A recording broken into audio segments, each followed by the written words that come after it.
Claude Blanche-Maison, ancien ambassadeur de France à New Delhi et Moscou. Bonjour, bienvenue dans la matinale de l'économie. On va parler des relations entre la Commission européenne, entre l'Union européenne et l'Inde, avec un accord de libre-échange qui pourrait être conclu d'ici la fin de l'année. Mais il y a quand même un énorme éléphant, si je puis dire, dans la pièce.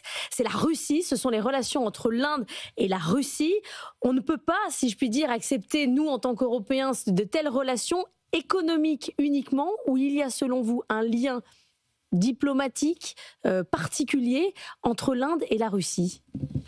Alors, d'abord, ça fait longtemps qu'on essaie de négocier un accord de libre-échange avec l'Inde et c'est très difficile parce que l'Inde est protectionniste, c'est normal, elle protège ses productions agricoles. Particulièrement protectionniste, hein, l'Inde. Oui, et c'est pour l'automobile, etc. Et elle dit, vous n'avez qu'à investir en Inde si vous voulez accéder au marché indien.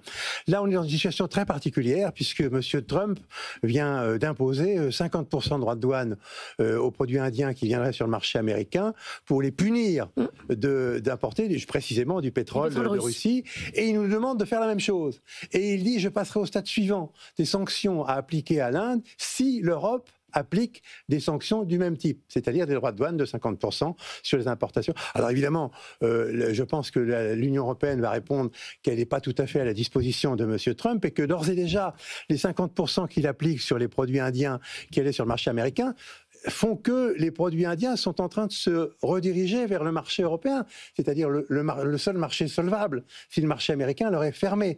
Par conséquent, on a en effet, il est tout à fait logique qu'on ait des discussions sur le régime commercial entre l'Inde et l'Union européenne, puisque M. Trump a pris ce type d'initiative, qui est une initiative en effet très agressive. Maintenant, effectivement, par ailleurs, il faut probablement convaincre les Indiens, mais les convaincre peut-être d'acheter moins de pétrole et d'aller vers moins d'achat de pétrole à la Russie. Alors effectivement, les Indiens sont très soucieux de leur autonomie, de leur indépendance, et ils ne veulent pas qu'on leur dicte la conduite à tenir. Et c'est pour ça qu'ils récusent la méthode des sanctions utilisée par les Occidentaux. Ils n'ont pas tergiversé, hein. C'est-à-dire qu'il n'y a pas eu de négociation, ça a été non. Annalisa. En même temps, quand on regarde la stratégie de l'Inde, on voit qu'elle est très diversifiée. Elle discute avec les États-Unis pour garder son partenariat privilégié, sa relation privilégiée. En même temps, elle affiche son amitié avec la Chine. On a vu Modi avec le président chinois Xi Jinping. Elle participe aux exercices militaires avec la Russie. Elle discute avec les Européens. Quelle est la stratégie indienne dans tout ça? Le ministre des Affaires étrangères indien a théorisé cette politique étrangère que vous décrivez en appelant le multi-alignement. C'est le nouveau mode du non-alignement en réalité. Le multi-alignement, ça veut dire quoi? Ça veut dire qu'on coopère avec tout le monde sur les segments qui intéressent les deux pays en question.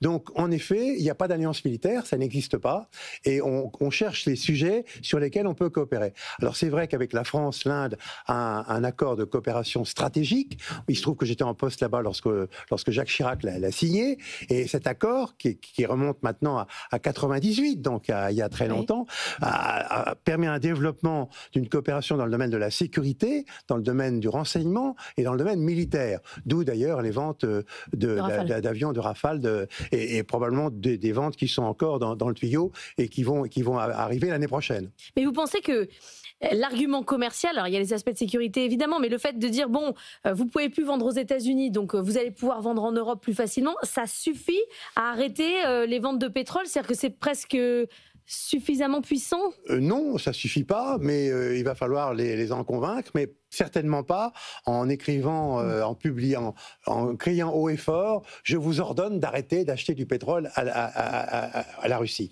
Parce que ça, effectivement, l'Inde ne supportera pas. De la même façon d'ailleurs que la Chine ne le supporte pas non plus. Et la Chine, elle continue d'acheter du pétrole à la Russie, bien entendu. Et parce que la Chine est puissante et parce qu'elle a des terres rares qu'elle vend aux États-Unis, les États-Unis n'osent pas lui coller les 50% de droits de douane dont ils l'ont menacé.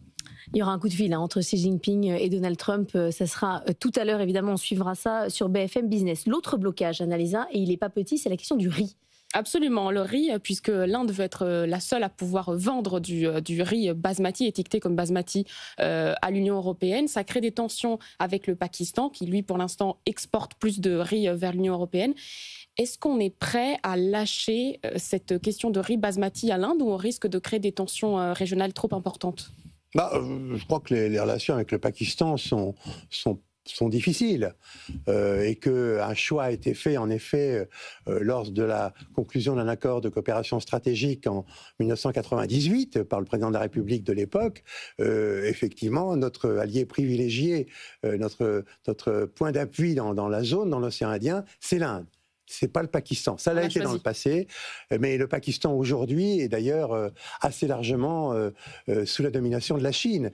La Chine a construit un port à Gwadar qui lui donne un accès direct à l'océan Indien. Et entre le territoire chinois et Gwadar, c'est une autoroute, c'est un chemin de fer qui sont gardés par des forces chinoises. Donc effectivement, la Chine est très active au Pakistan. Et donc je pense pas que ce soit un argument déterminant pour nous, cette affaire-là. Il y a d'autres sujets qui sont probablement plus sensibles. Mais sur l'agriculture, parce que ça résonne avec le Mercosur, on aimerait bien que l'Inde nous ouvre le marché pour leur vendre des produits agricoles, alors qu'on est vent debout en France contre l'accord du Mercosur pour pas que les produits brésiliens ou argentins arrivent chez nous.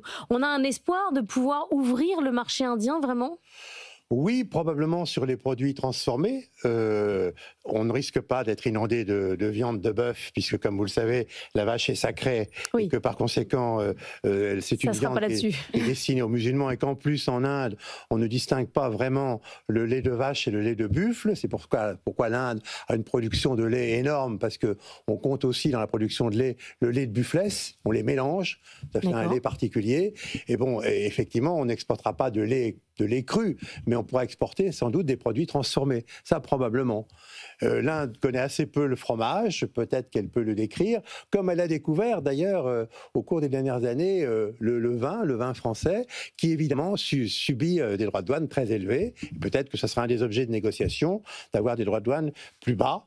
Et puis elle veut protéger évidemment ses productions locales, ses productions sur son territoire, et notamment ses usines d'automobiles. Et ça, c'est un sujet important, parce que le marché indien, c'est peut-être le marché du siècle pour l'automobile, parce qu'il y a encore assez peu d'automobiles, et des automobiles, disons, de qualité moins médiocre. Merci beaucoup d'être venu ce matin, Claude Blanche-Maison, dans la matinale de l'économie.